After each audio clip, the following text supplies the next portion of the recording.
На первом большом региональном туристическом форуме международные эксперты признали город Ош главным туристическим провайдером Великого Шелкового пути, оказывающий современные туристические услуги всем иностранным туристам, проходящие по глобальному маршруту древней трансконтинентальной трассы. Город Ош намерен возродить былые важные позиции на трансконтинентальном маршруте Великого Шелкового пути через развитие туристических продуктов по шелковому пути и создание собственного бренда, связанного с Великим Шелковым путем.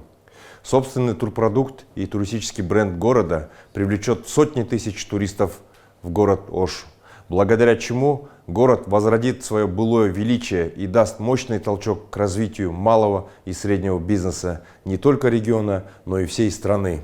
В связи с чем, уважаемые граждане Кыргызской Республики, мэрия города Ош объявляет конкурс на разработку фирменного стиля туристического бренда нашего города под названием Osh Silk Road Provider и приглашаем всех отечественных, а также иностранных граждан принять участие в этом конкурсе. Официальные условия конкурса вы можете получить на официальном сайте мэрии города Ош.